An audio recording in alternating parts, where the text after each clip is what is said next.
All right. So ladies and gentlemen, well, welcome to this highly anticipated panel discussion on integrity through faith. So we are going to explore the interconnection between religion, spirituality, and of course, the ethical behavior among young people. And we are really honored and humbled to have remarkable speakers with us. Unfortunately, one of them is missing out, but we hope I'll join in the session. But we currently have Pastor David Zambu with us, and we also have Mrs. Nora Martins with us. So through this session, we will actually delve in a profound, like a discussion that is going to explore more on the relation between faith, spirituality, and of course, the ethical conduct among young people. So our esteemed panelists will share their insights, their experiences, and also their perspectives on how these elements intertwine, and to also share the integrity and ethical behavior among young people. So yeah, get ready for a great session. It's going to be short, but I assure you it's going to be sweet. So let me take this opportunity to now welcome the first speaker to just say hi. So we had the first speaker as Faraj, but unfortunately Faraj is having some technical issues. So we will directly jump to the next speaker to just say hi to us.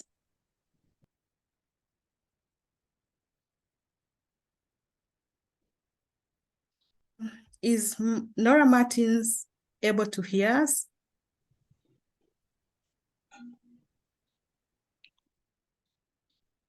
Okay. Is anyone able to hear me? Yep. Okay, so I think Nora Martin is having some technical issues as well, but I can see she's online. So maybe she will be with us in a minute. But anyway, let me jump to Pastor David Zambu. I hope I really pronounced that word correctly. I'm so sorry if I jangled a bit. Please say hi to us. All right, thank you. Good afternoon, everyone. It's an honor to be here, and I can't wait for what is ahead of us. Thank you.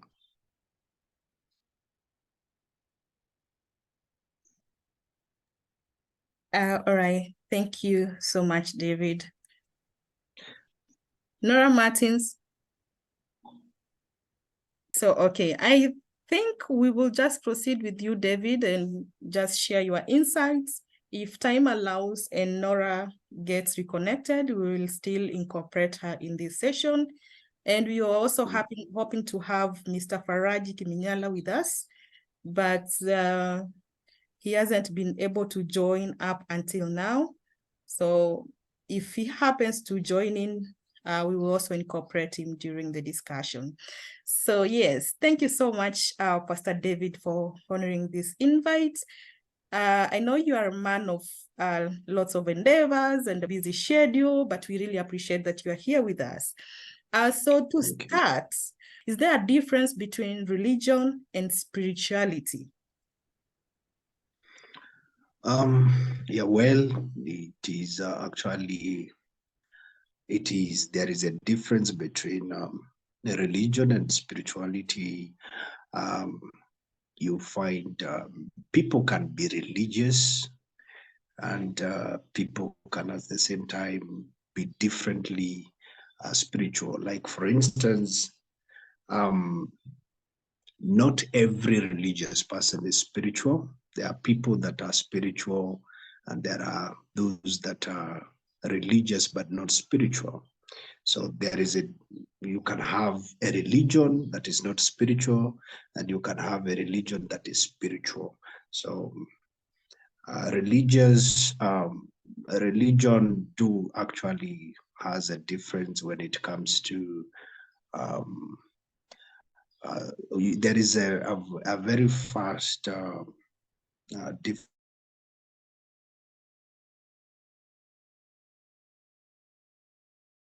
at the same time, they intermarry in a way because many people think being spiritual actually is being religious. So it is, I tend to believe there is a difference because given actually expressed through our different religions that we have, you realize there are religions that are religious and the other religions that are, they practice spiritual things, others that don't. So practically you can have a religion that is not spiritual. That is what maybe I can say as we start. Yeah, that's really insightful. Talk about religion, talk about spirituality, and then we're bringing in the issue of integrity, especially for young people. Some people may be wondering how this is going to be intertwined or connected. So we wish to understand, how does faith, or let me say the religion or spirituality, contribute to the development of integrity and eventually like the ethical behavior among young people? And do you have like examples of how the teachings of this faith can be able to guide individuals in making ethical choices? Well, I think most of we extract character mostly from religion and spirituality. And when we talk of Christianity as a faith, it actually what from what we actually understand when we talk of Christianity, we are talking about becoming like Christ, and that is firstly what it is. It's all about character. So um, the Christian faith, when you actually have a close study of what it endeavors, you realize, in particular, as a religion, its work, the goal, or rather the zenith of his goal, is a perfection to becoming a better person or becoming the reference that is Christ Jesus. So many times, for example, the faith of Christian or Christianity has an ability to draw or to extract a character. Once somebody has been infused into Christian faith, they have an ability, like it's a change of character, and most especially you are transformed to becoming a better person. Matters to do with integrity, love, honest. It endeavors all those matters, and you see, as a Christian, the contribution that the communities from Christian forums, we have organizations, we have community development activities that goes on. We also have introduced forums in social medias that continues to build a people, or to build a young people that are actually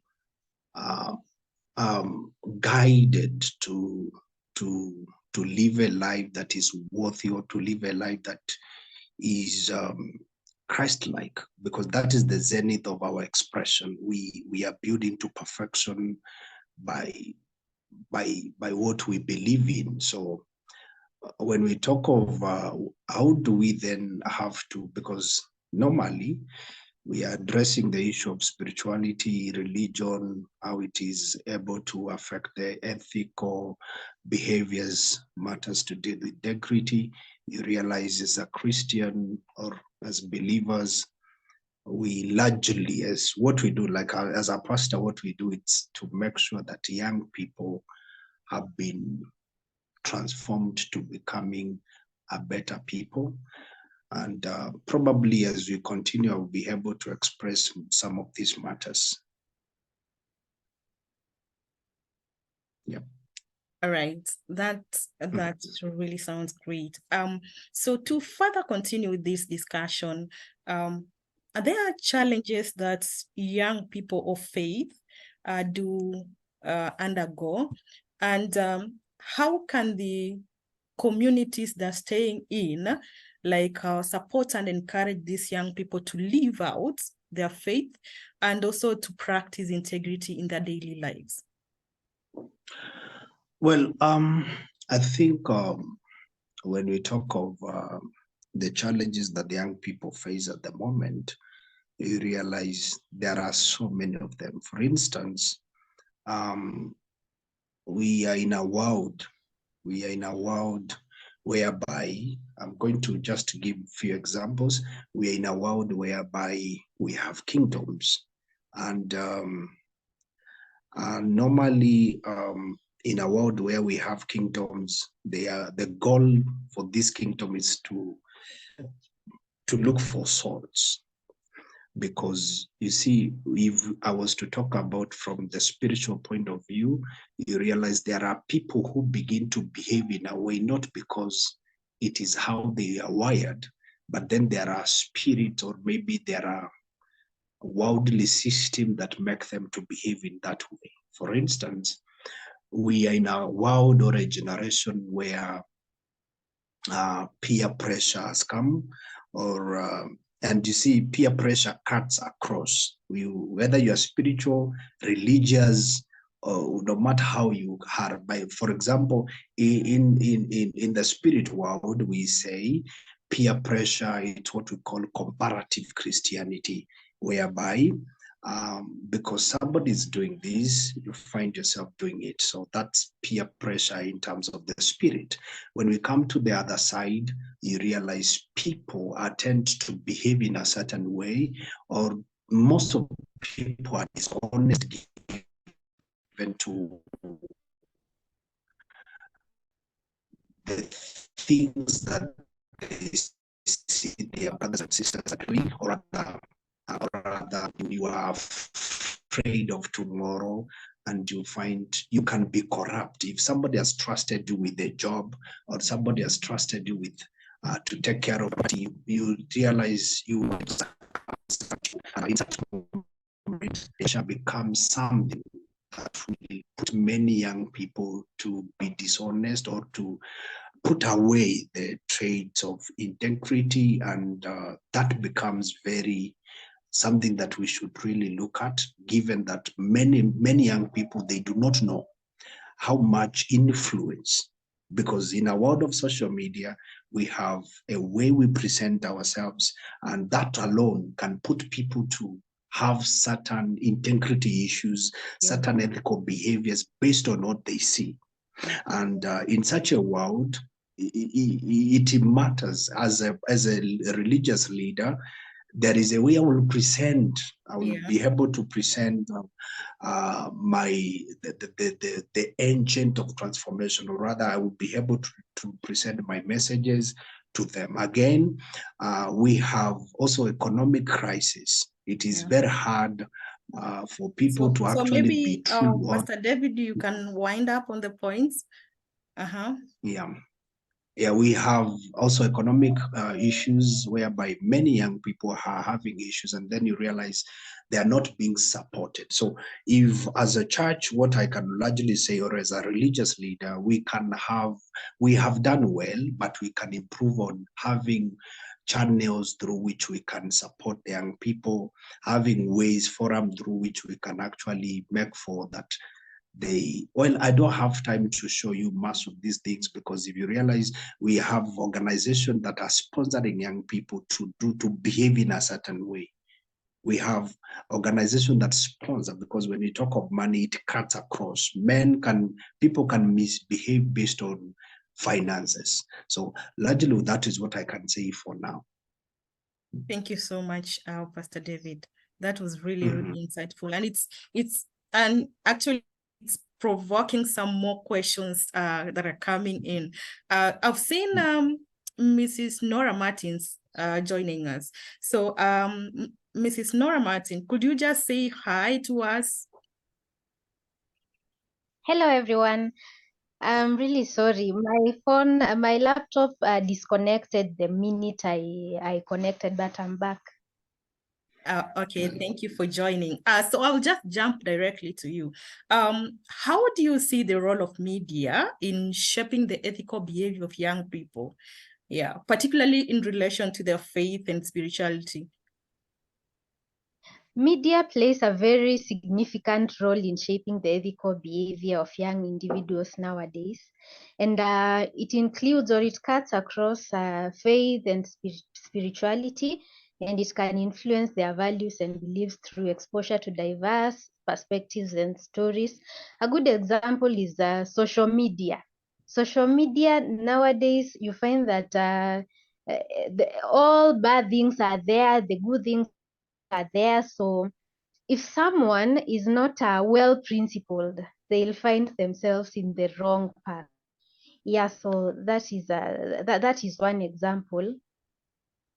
Yeah. Yeah, thank you. And I just want to explore more into that discussion. Could you also tell us some steps which a media professional like yourself can take to ensure that the content aligns with promoting integrity and ethical behavior among young people?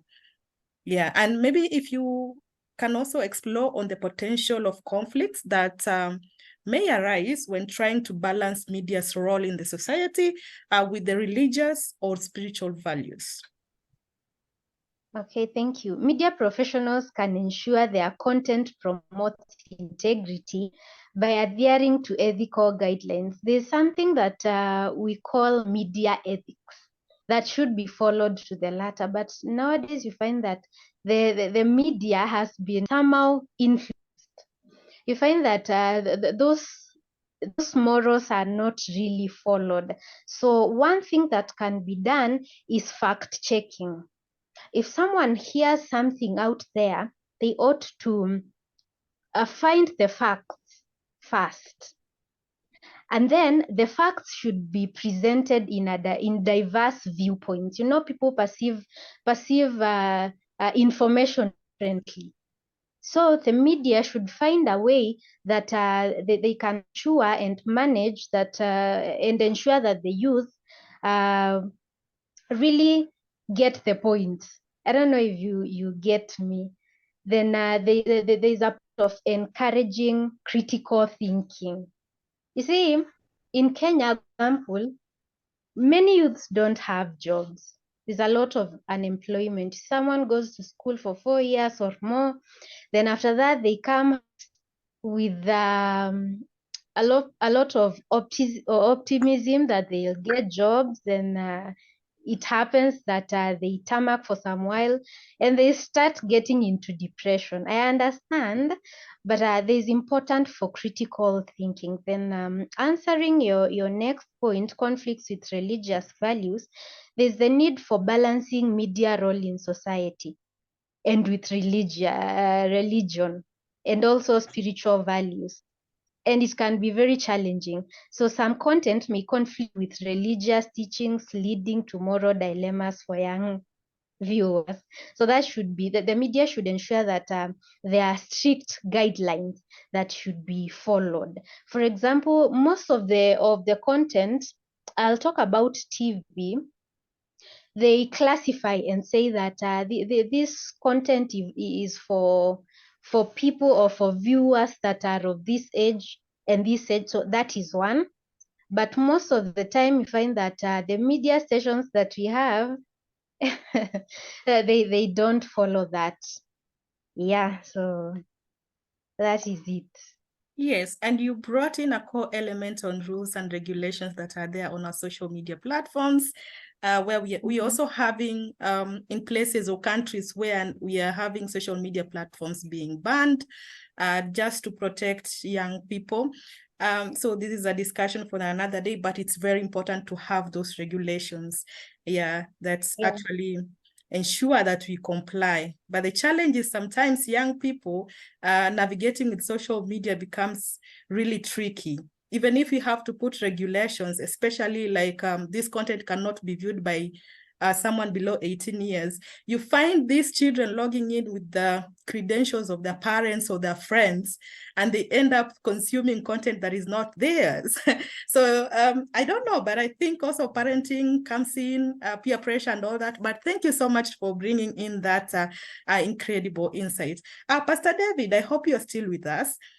Yes, I'm here. Yes. So Nora has brought in some interesting conversation, and I'm wondering, how can young people navigate societal pressures, that are there, and maintain their integrity while, staying true to their faith and their spirituality? You see, in Christianity, we normally have what guides people to live a life that is perfect. For example, I would ask many young people, if you are a believer, you must then work with God. It's actually a true agent that can produce certain character traits or extract a life that is better. So realize many people are just spirituality. I'm sorry to cut you short, Pastor David. I'm not so sure if it's the issue from my end. You're breaking. Okay, let me check. Can you hear me? Am I clear? Absolutely. You can proceed. Thank you. Yeah, so as I was saying, you realize many people are not serious with their spiritual growth. And we have a lot of gaps given to that. Many young people today, they are so engaged on other things. They are not actually active. And I will also blame it on the trading of today's church and most of the leaders. You find instead of sticking people to the word of God and even growing them growing their spiritual life, most of the people are just left to hang around what the worldly system or what is trending, as Nora says, from the social media. That is dangerous. So I would ask many believers that are young to stick to what Jesus teaches and what the word of God makes available for one's ethical behavior to be perfect in him. Yep. All right, thank you. In 1 minute or so, could you tell us if there are any biblical teachings that you can refer to? I think that would be interesting to hear. Okay, now you see, there are many. I would just say at least 3 or 2. Like, for example, Jesus himself. I know, like, many people would want what he teaches, but Jesus himself as a person is an expression of a lesson. He's actually a lesson to us. His life, he came with a life that had purpose. You see, most of the people, they are purposeless. And when there is no purpose, character or life is actually abused. It was that great man that said, when the character is not known, the destiny is not known, character is abused. So Jesus had a perfect, as a perfect example. There were what was written about him, and he should do it. Now, teaching, he says, when he was teaching, he gave an example that should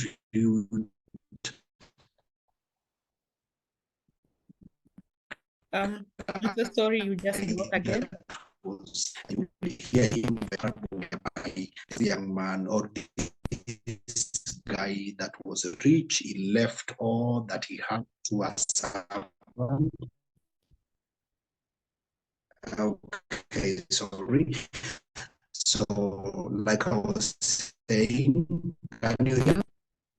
Yeah, it's on and off, but yeah, continue.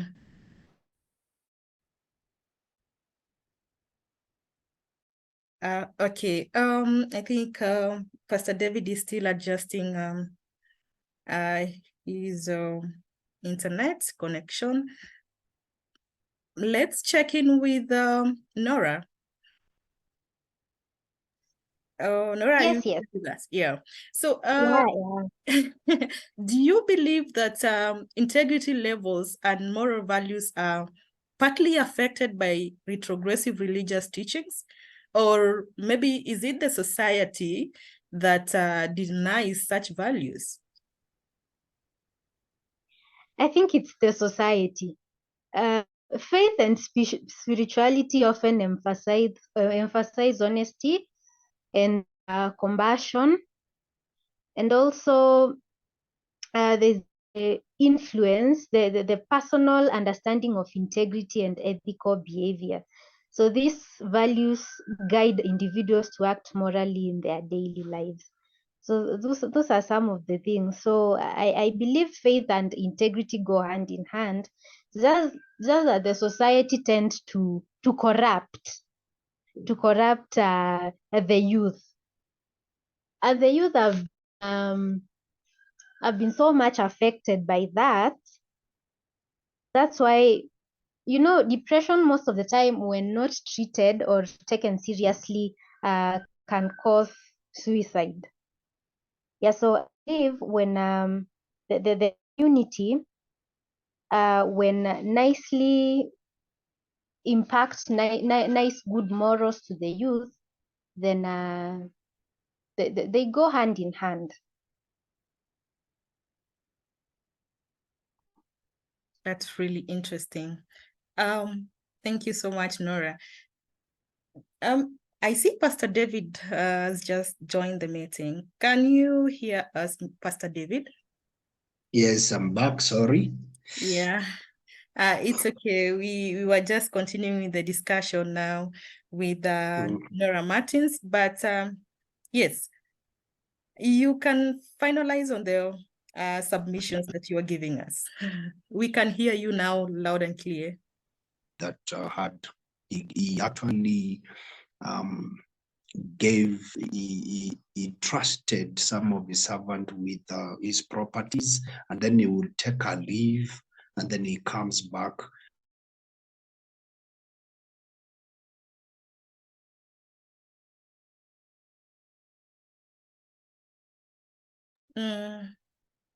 We lost you again, Pastor David. And you were really making some interesting submissions there, but unfortunately we've lost you again. So let me just go back to Nora Martin. Assuming Yes. yeah. What recommendations do you have for spiritual leaders? And I wouldn't really say only spiritual leaders, but even the wider society, on creating morally upright society where integrity is really upheld, and not only in communities, but even in places where we are seeking services, can be in private or government offices. What are your recommendations? Okay, religious leaders and just anybody that can be looked onto. Let's call them mentors. They can instill integrity and ethical behavior by providing guidance and moral values and setting examples through their own. But now you see, when it becomes really hard choosing a mentor lately or nowadays, because everybody is just will be accused of something. So there's one thing that the youth are confused about, because they don't know who to follow, who is their mentor and such. So I believe if the religious leaders first, the church, can instill integrity and ethical behavior by providing guidance, that is where it should start. When people have the moral values, then they'll have conduct. There won't be issues with integrity and stuff and such. Yeah. And also by demonstrating their commitment to integrity in all aspects. Yes. Thank you, Nora Martins, for that. I've seen our speaker, Faraji Kiminyala, joining. Faraji Kiminyala, we were just winding up. Are you able to hear us? Faraji, I see you've not yet connected your audio. And yeah, we were just winding up because this was like approximately 1 hour session, and we are meant to stick by it. Faraj, can you hear us now? Mhm. You're muted, Faraj, so we can't really hear you. Let me go back to Pastor David. I see you are in now. I hope now the internet is going to be on your side. Okay. Yeah. So you are sharing some like interesting submissions and on the biblical biblical teachings in some examples, and you are really giving us an interesting example, so we are really eager to hear about it in like 1 minute.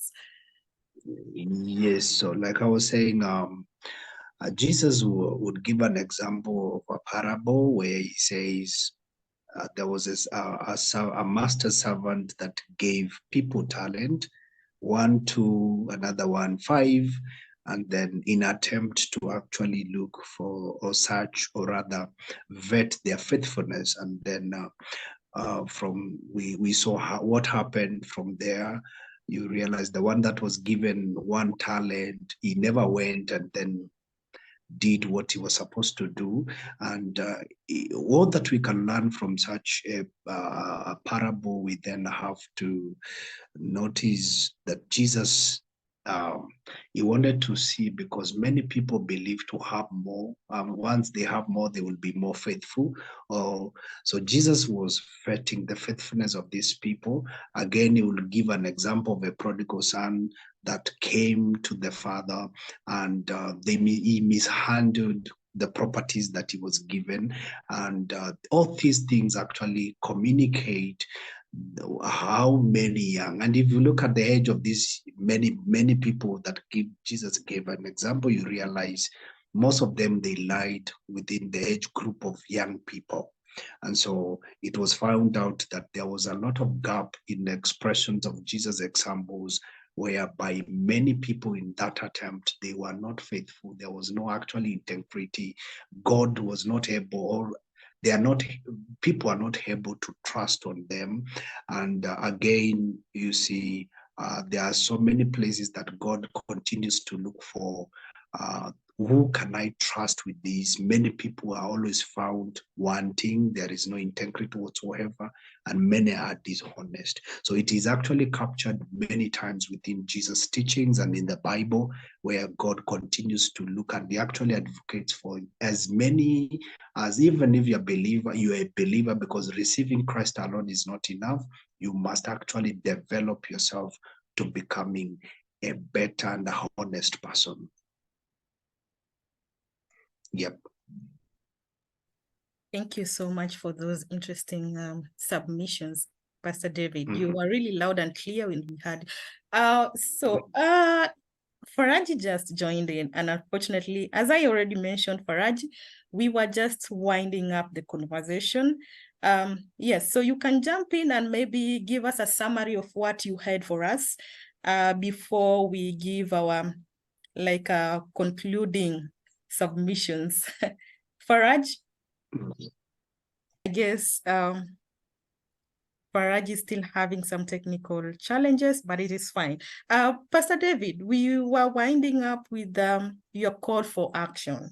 What are your recommendations to other spiritual leaders like yourself, and even the wider community at large, on inculcating integrity values in the growing youth, especially in such situations or in countries where now asking young people to act with integrity, demand for accountability from themselves and from their leaders is becoming a little bit challenging to them because, as already mentioned, the economic status and their own issues.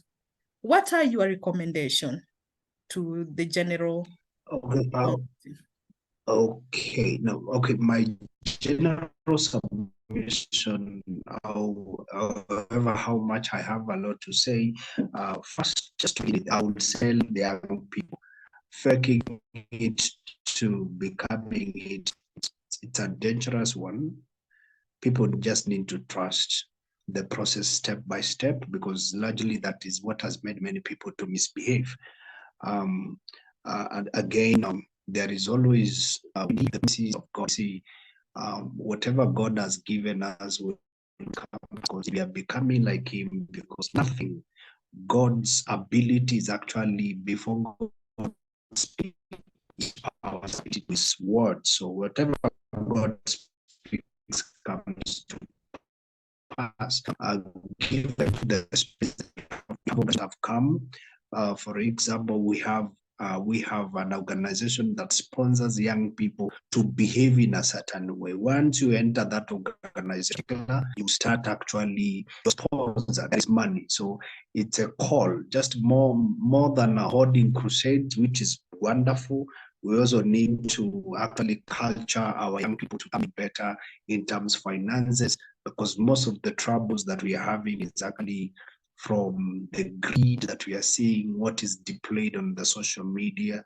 And I really want people to stick into the teachings of God and of Jesus Christ, who was a very perfect example, and people to live a life that is just not just comfortable, but that is guided with the scripture, and life that is guided within the word of God. You again breaking, but we got some interesting points from your side. This cliche of faking it until you make it is really dangerous. That is one thing we got from your insights. And then you also touched on economic empowerment of young people, which is really, really important to empower young people, both economically, of course, socially, and all other aspects of life. But it's really, really important for us to economically empower these young people. This is a really great call to action, and also touching on saying that it's not just about crusade, but ensuring that whatever we are ministering actually creates an impact in the communities that we're trying to minister to. Those are really incredible insights from your end, Pastor David, and we really appreciate. I'm so sorry on behalf of your internet, but you really had some great insights to share. It's becoming a challenge for Faraj, but if you have any submissions, Faraj, please just write them in the chat. I'll be glad to read them in the next 2 minutes, because we are winding up in the next 2 minutes. So Faraj, I kindly request if you can just write them in the chat box. I'll be more than happy to read them. As we wind up, Nora, Martin, do you have any parting shot? The last word to say to young people out here?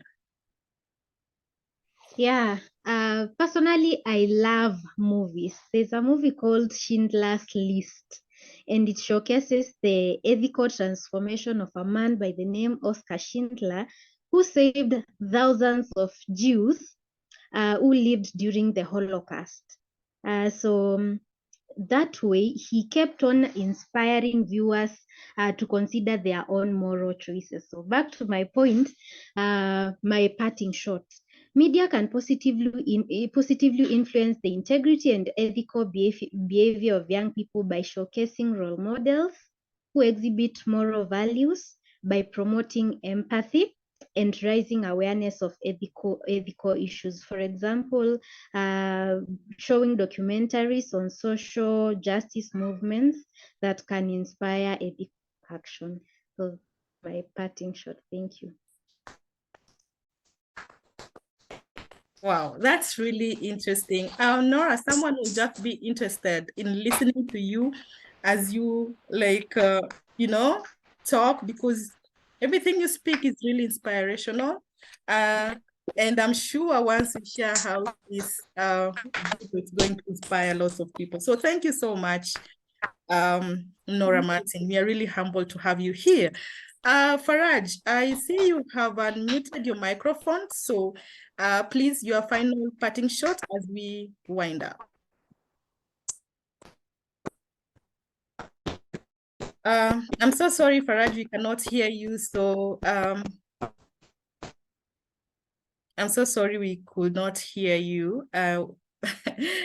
It's really sad. Pastor David, I think, is also had some tech issues, but well, we have come to the end of our discussion today with lots of technical issues, but I'm really glad that it was really nice and flowing at the same time. We got some insights in this session. So I want to really thank the panelists who turned up. Nora Martin, thank you so much for your submissions. Pastor David Zambu, thank you so much. We're really honored to have you in this conversation. Faraji, it is really sad that you are not able to make your submissions because of tech issues. We really understand, but we hope that in the next episode, because this is a series of episodes, so we are hoping that you'll be able to adjust your tech so that we can really gladly host you in the next episode of our Pathways to Integrity. So for me, through the words of our remarkable speakers for today's session, we have really gained a deeper understanding of the interconnection between religion, spirituality, ethical behavior among young people, where we are having Nora Martin, who brought in the elements of the aspects of media in it, and then Pastor David Zambu exploring more on the religious and spiritual aspect of it. This has really, really been insightful for me. And personally, I've been inspired. And I'm really hoping that whoever is going to hear, listen, or view this recording is going to be inspired as I am. So yeah, we hope that you're going to carry the lessons learned today beyond just this session. And into our daily lives. So may we continue to foster integrity, uphold ethical behaviors, and embrace the values that our faith and spirituality instill in us. So thank you so much, everyone, for joining. And we say a blessed goodbye. Have a lovely evening. Thank you. You too.